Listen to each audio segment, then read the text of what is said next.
We're live. Hey guys. I think. Welcome to a live version of The Dreaming Tree Presents. It's been a little while since our last episode, but we thought we would get back out there and do another review of a show and a special wine. Yeah, and this is a very special show. We've got live Trax. The latest, live Trax 44 from the Gorge.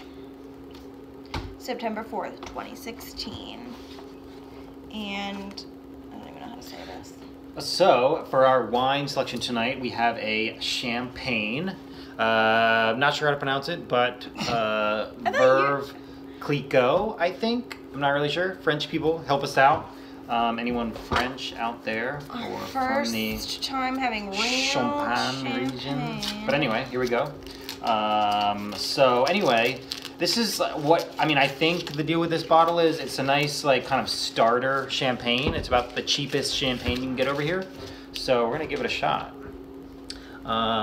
This is kind of my quick and dirty method of doing champagne. We're gonna use this special towel, don't mess with the top knot, to kind of keep it nice and clean. Nice little woman's face on there. We'll share that to the camera. I think it's someone famous.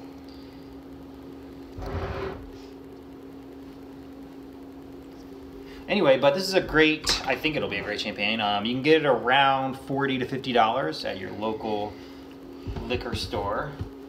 So here we go.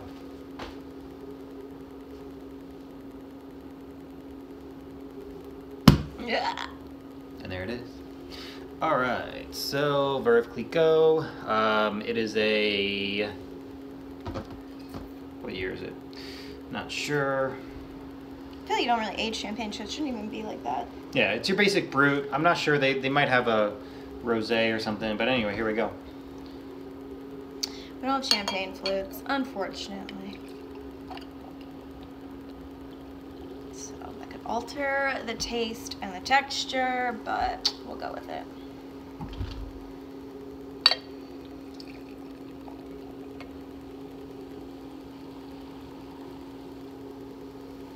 All right. Nice, very fruity, very brute nose, not too sweet. Nice, very carbonated. Very carbonated, but very smooth, very smooth. It's very smooth because it doesn't really even have that like biting crispness that a lot of sparkling wines do. It's just very, yeah. You get the carbonation, so that makes it a little rough, but then after that. Yeah, really smooth. It's definitely not your typical, like, we do a lot of like Prosecco's and sparkling from like the California region, and those are kind of more sweeter. This is more, I guess you would say, old world. A little definitely drier. It's kind of got that kind of like a red wine smell or something. It has like kind of that old world smell. I don't know how to describe it, but all right, let's get into the music. overall really good. So we're gonna start out. We'll just give a little bit of background around the weekend. Yeah, this is like a super special live Trax. I feel like, so we were at the Gorge 2016.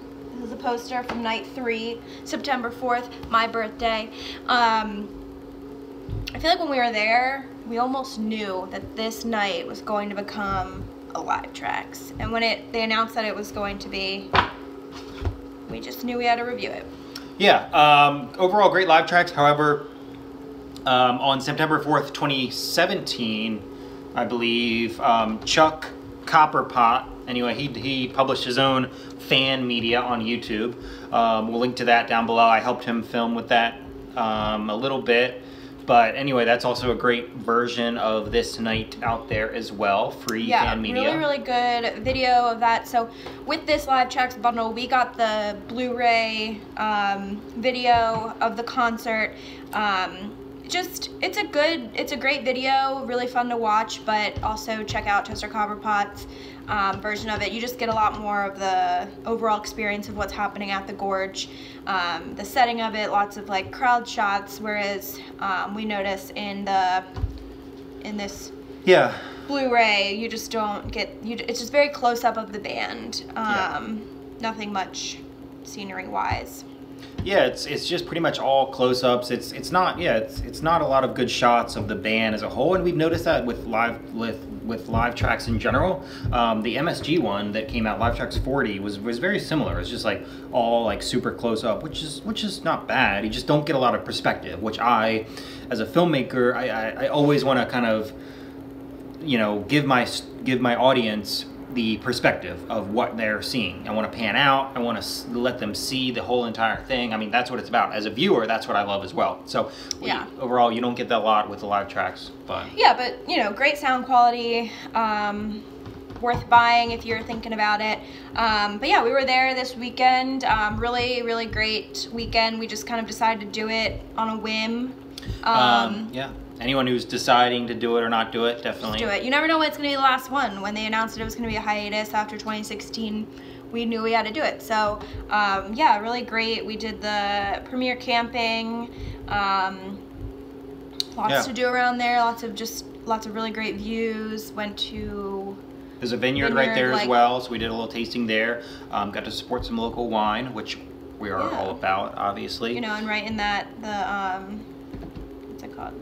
Columbia River Valley. Valley, yeah. Some great cabs, some great reds out there because of the dry climate and how it kind of gets hot in the daytime, but then really cools down at night. So it really creates a great environment for those types of grapes to grow. So, but anyway, let's get into it. Yeah. So start off opening the show with the Stone. Incredibly strong opener. It's definitely one of our favorites, and I feel like after the first two nights I kind of had like a strong feeling that they were going to open with this. I think I was just kind of hoping that they would in general, just because it's definitely one of my favorites. We had never heard it live. We definitely wanted the crowd participation that comes along with it. It's a great opener. The best birthday present I could have ever received. Yeah, kind of as the sun's going down, drinking some red wine, Stone, Before These Cottage Streets, good stuff. Yeah. And then, awesome. You know, crowd participation comes in, and it's very strong. Just being at the Gorge, everyone knows. Yeah, I would say arguably, you know, D&B at the Gorge is one of the greatest crowds out there. They, you know, the crowd is into every single song. It really makes the experience. Yeah, definitely. Yeah. And by crowd participation, we're referring to the outro with Can't Help Falling in Love. And then next we were going to talk about, well, you were Crash Into Me. Yeah, overall pretty standard Crash Into Me. He does switch up the lyrics a little bit, hike up the hill a little more, which I think is kind of alluding to, there's a big hill on the Gorge, it just kind of goes straight up. It's pretty steep, so I think he kind of alludes to that. But anyway, solid Crash Into Me. Obviously a classic. So next we're going to do Idea of You. Yeah, so this is one of my favorites. When Dave pulls out his little red guitar, you know he's either going to be doing The Idea of You, and I feel like that it's a pretty rare song. It's not on any Is it on a studio CD? album. Yeah. No, it's on, I think the first album it's on is Fenway, I want to say. Yeah, I think it is on Fenway. But yeah, so that was really fun to hear. I really enjoyed the song. I just think it's a really lovely song. Just kind of the pinginess that you get with the 12 string. I just love that sound. I think it just really highlights Dave's guitar skills. Yeah. Does he use that on guitar for Sweet too? He uses ukulele for Sweet. Oh yeah. Okay. So but similar kind of pingy. Yeah, same sort of sound. I forget what the other song when he has the 12 string. It's either The Idea of You or something else. I can't think of it right now. It's you know he's gonna play one or the other when he pulls it out. Yeah. Whatever. All right. So that was cool to hear. Next, we're gonna do one of the first covers of the night. He did too, "Burning Down the House," a Talking Heads cover. Shout out to David Byrne, big fan of his. Another great live DVD album they did was "Stop Making Sense." Amazing, revolutionary album, revolutionary band. It's one of those bands that when you listen to them, you just realize how their influence. Maybe not every single song, but like literally they just had such a huge influence on DMB, OAR, bands like that, just such a huge influence.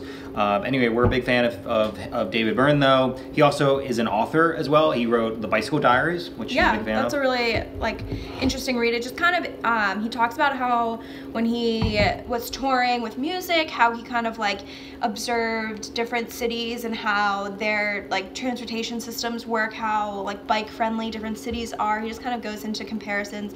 I don't know, it's really interesting that he incorporates his music with biking, and it's just a cool read if you're into those kinds of things. Yeah, definitely. It just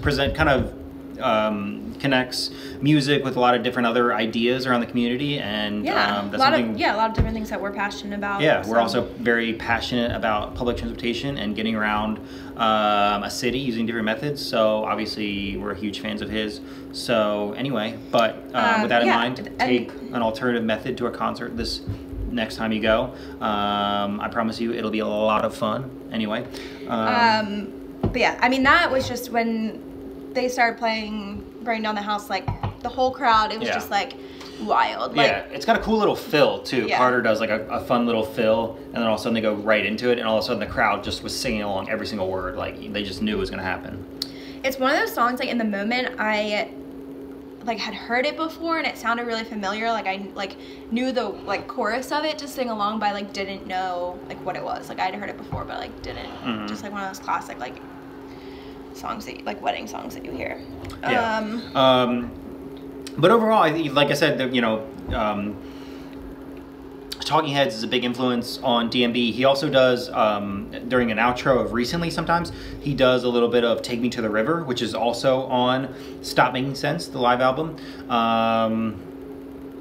So anyway, that's a few instances of them doing some Stop Making Sense, David Byrne, Talking Heads references. But anyway, moving on. We're going to talk about number 41 next. Yeah. Yeah, I mean, it's a pretty strong 41, lots of jamming at the end. I think with the jamming, just we agree, it was kind of a little bit of a letdown that they didn't go into any sort of fun outro. The crowd was really trying to get something going, trying to get Every Day or Thank You going, and it just wasn't happening. They were just jamming for so long, and it was just such a tease. But yeah, it was definitely a good one. And then you made a point about Tim. So yeah, overall, I think Tim kind of takes the lead on the outro solo, kind of Bella Fleck used to back in the day, back in the early 2000s. So I think it's one of those songs that has really evolved. It's not as much as a jam song. It's not 20 minutes and long anymore. But that's okay. As something as fans, we need to accept that. We need to accept that songs are going to change. They're going to evolve. They're not going to be the same way every single time. So it is what it is. However, the crowd did try to do first they tried to do an everyday chant, and then they tried to go into Thank You, which I helped out with. But overall, this was kind of just a giant tease for So Damn Lucky, which we're going to get into in a few songs in terms of crowd participation. But yeah, anyway. Matt was trying really hard to get it going that night. It just didn't happen. We were so let down. But they definitely made up for it. I don't even think they knew that they were going to do it after So Damn Lucky. I think it was just I do really think it was purely crowd driven. I think because there was just so many expectations after 41 and so many people trying to get it going, I think that led to it happening after So Damn Lucky. But anyway, before So Damn Lucky, Carlos Malta comes out. Yeah, he's wearing one of those vests. It's kind of like got the banded collar. If you're familiar with Reddit male fashion advice, you're aware of the whole banded collar thing. But it's a vest, so it kind of reminds me of a kimono, but it's a vest as well. It's not a full sleeve thing. So I guess you could call it a vimono, a little bit of a mix of the two. Anyway, but he's from Brazil, so maybe that's something down there, I don't know. But anyway, he rocks it well. His flute looks pretty cool too. It's kind of like very different looking. Yeah, it's more of like a sound pipe type thing than anything else. But anyway, say goodbye. Yeah, I mean, he comes out and you're gonna get say goodbye. Yeah, because they hadn't done it all weekend, so he did do it in the Brazil live tracks too. Yeah, it was super exciting just knowing. Yeah. Yeah. So this was the highlight of Chuck Malta, as we like to call him. This was kind of his time to shine. Like Chuck. It's like So anyway. Yeah, But solid say goodbye. Yeah, and really enjoyable just with the added flute. Yeah. All right, and then So Damn Lucky, which obviously the highlight of that is the crowd participation that gets. Yeah, so like I said, we were trying to go into Thank You after 41, didn't happen, and then they go into So Damn Lucky, which does go into Thank You because of the crowd's help. Crowd was so into this one. It was probably like a 3, 4, 5 minute straight just crowd chanting of So Damn Lucky, of Thank You. And then Dave like joins in and and I think Emily will agree. This literally was the highlight of the night. Better than Ants Marching, better than Last Stop, which you guys know we are huge fans of Last Stop. But anyway, in my opinion, this is the highlight of the night. So much energy. Dave loves it. The crowd loves it. This is what the Gorge is about. A random song. Dave didn't even know it was coming. I mean, like, obviously they've done it before, but I don't think he knew. Like, I mean, well, he didn't know the crowd was going to be that into it. Well, yeah, because I think, and I don't think we expected it either. I had never heard Thank You after So Damn Lucky. And I think we were more expecting it after 41, so that was just like such a disappointment. But then when like the crowd really got going after So Damn Lucky, it was just like a really fun highlight. Yeah, awesome. Definitely the highlight of the weekend, probably. We're big fans of Thank You in general. So hopefully they can bring that back as a full outro, not just the chorus, but the actual full song. Yeah. We would definitely love that. All right, and then you kind of grouped together a few of our next highlights. Yeah, so in kind of a way to sum things up, I want to group together Minarets, Rhyme and Reason, You Might Die Trying, and Typical Situation. I want to group those together because they're all really great songs, not denying that. Yeah, really strong choices. Grouping them together is just kind of like, they're all really, really strong songs. Yeah, but they have such heavy outros and minarets for the intro, but they have such in terms of jamming heavy jams. Yeah. Like when you listen to these songs, you really appreciate that DMB is a full-on jam band, which I know is controversial. People will not readily admit that. But after these songs, and these are not even like the highlights of the night, these songs, like after you listen to their like 3, 4, 5 minute jam outros or intros for Minarets, you really appreciate and will acknowledge that DMB is a true jam band. Yeah, and plus, I mean, when you get like Joe Lawler coming out to join the band, that added aspect of like his skill on the electric guitar, it just adds even more to like the whole jam and the whole jam band sound. I think, and it's just always fun when Dave like recognizes Joe and the crew and everything. Because this is the reason why Dave Matthews Band has been so successful. Not because of not because of people on stage, the people behind the stage, their marketing department, the people promoting them, the people scheduling tours, their sound crew. Like this is what makes a band successful. This is the difference between a band like Dave Matthews Band and I'm not gonna name any names, but bands that try to achieve that potential and just don't do it. But anyway. So all 4 of those like super highlights, top quality. And then I mean we were saying like when it comes to like the low of the night, like where are you going is like just like our low light of the night. Not even like that is a low point at all, but so just saying like that's the low point, like that's saying energy-wise how strong as well. the show, like how strong the show was. It's very relaxed too. It's just kind of the whole crowd kind of took a deep breath during where you're going like, okay, let's take a break. Yeah, it was time for like bit, something. You know, go to the bathroom, get another drink, do whatever you gotta do, then come back out. Definitely the low light, but which is not a bad low light, but that's low light. Anyway, next is Lionel Graves, which I helped film Copperpot with. Yeah, Matt got his video up like pronto. It was the first Gorge Monday night 3 video. Yep. On anyway, YouTube. Support live music, support taping of live music, because you never know what you're gonna hear. So put up a camera and start filming because anything could happen. But anyway, great version of Lionel Graves. Great sing along. Crowd loves singing along.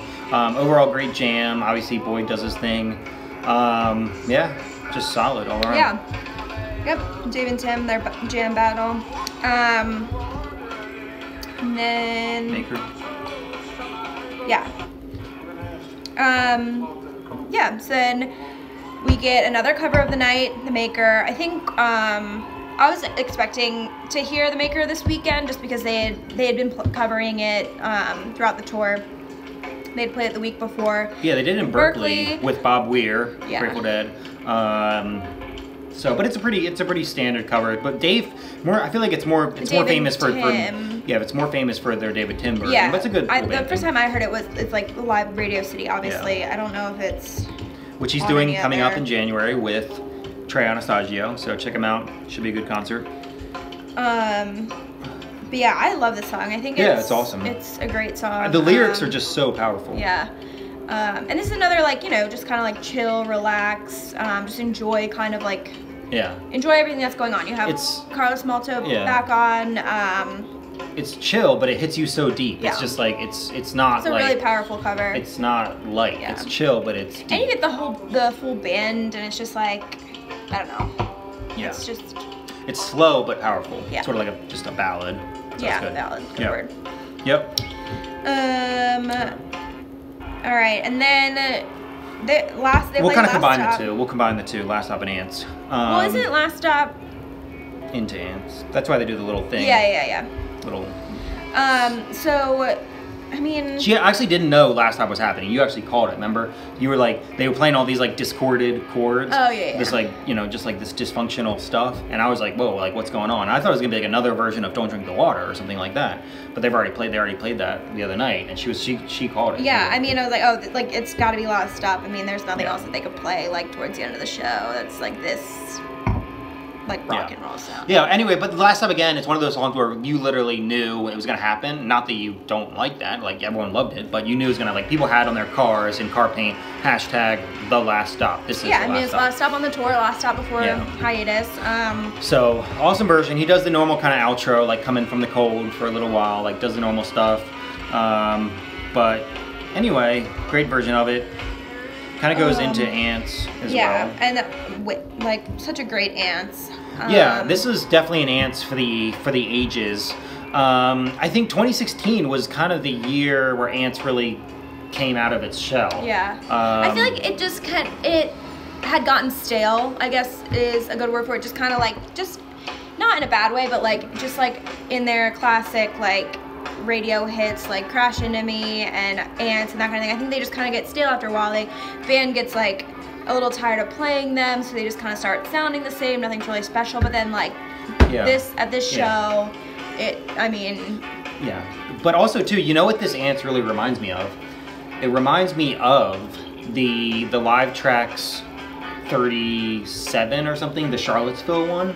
Like from 92 or something, when they do Ants into the bluegrass jam. This is very much like that. You get very much like the same like riffs, the same like bluegrassy sounds. Yeah. Plus Boyd does this whole like 10-minute bluegrass jam after this, and that's what it really reminds me of. So it's awesome because it's really like that is in so like many ways, one of the best. Yeah, that's one of my favorite. That is my favorite Ants. Next to the one from the old Charlottesville one. Yeah. So that's what this Ants really, it has his new like style intro with the kind of the scat intro, but also too, it does that old school kind of Boyd on the violin, bluegrassy outro. Yeah. So anyway, awesome version. Hopefully it still evolves in 2018. Yeah. But we'll see. So final last two songs, Pig and Stay, solid, both Before These Crowded Streets, FYI. So kind of weird there, but anyway, solid encore. Do you want to make your point about what? The jacket? Was that like before this or no? Before they came out? I don't know. Oh yeah, he did. He wasn't wearing a sport coat the whole night, but for the encore, he did put on a sport coat. So I guess it got a little chilly. It got cold. It was very cold. But yeah, but I mean, in general, like closing thoughts. But when they played Stay, I thought that was like such a solid, great choice. Yeah. I just like, I don't know why, but it made me like super emotional. Like I just remember like getting the chills while they were playing it because like, you know, this is the last concert of 2016 before the hiatus, and it was just like, I feel like you could hear that in Stay. I just feel like you could hear it. Like they knew too that they were gonna take a break, and I think it was just kind of saying like, okay, like let's leave it here, leave it on a really strong note, and we'll like stay here and we'll pick up like where we left off, like in 2018. So. Well, that's the thing too. I mean, they've done a few. They've done unexpected. One. Well, they've like, done one benefits, full show since this concert in Charlottesville, which I think we can both agree on. We were extremely disappointed by. It was not. I mean, it had its moments, but it was pretty weak. Nothing. Yeah. But closing thoughts. You know. Anyway, this was an amazing show. And it just had everything, and you know, it just kind of really combined that old school and new school sound perfectly. But also, like, you had nothing in this night from nothing newer than Whiskey or Away from the World. Stuff. Yeah. Just so definitely heavily old school. Yeah. But even the whole weekend was pretty old school in general. Yeah. Not a lot of Away from the World or Big Whiskey in general. But yeah, highly recommend getting to the Gorge if you haven't been. Yeah. But anyway, closing thoughts. I mean, this was a great show, great weekend in general. It's one of those shows where they finish it and you're like, wow, like they've given you everything that you ever wanted. It's had 3 nights of like every different song. We heard so many songs that we had never heard live before in that one weekend. We hit like so many of the ones that we wanted to hear. So yeah, I mean, it's just one of those shows where if this is their last, I mean, it's not now, but if you, it's just one of those shows where you're thinking if this was their last show ever, like you're not disappointed. We were satisfied. Yeah. If this is how they end their whole big career, which you know is going to be with, I don't know, but anyway, if this was their last show, you would not be disappointed. So anyway, amazing weekend, amazing venue, just a total West Coast feel from the whole set list. Anyway, I think it's special too because Dave lives out there, so it is his home. It's home, hometown, not he's really, very comfortable. But like, But right on the river, so awesome feel. Just a cool place to be. Cool place to see some music, whoever you go see out there. Cool place to drink some wine. Heaven's Amphitheater. Yeah, the original Gorge live tracks was good too. There's another Gorge live out there. That's good as well. But anyway. We're so excited that this night is immortalized in a live tracks. Yeah. Oh, and they also included bonus tracks of the first and second night. Yeah, Recently was amazing too. Amazing outro on Recently. Anyway, check out the nights 1 and 2. Did Copperpot post? He did not post nights 1 or 2. Murray Crispy has all 3 nights. They're not as good quality, but the music is the sound is still really good for all 3 nights. So check out his, support his. He has a lot of metal stuff on his channel as well. So support that too. But anyway, wrapping it up. This has been another Dreaming Tree Presents production. Thanks to you guys. Thanks to our fans. This one is for you. Shout out to Rachel, Dewey's girlfriend. I know you wanted to see this one, so this one is for you.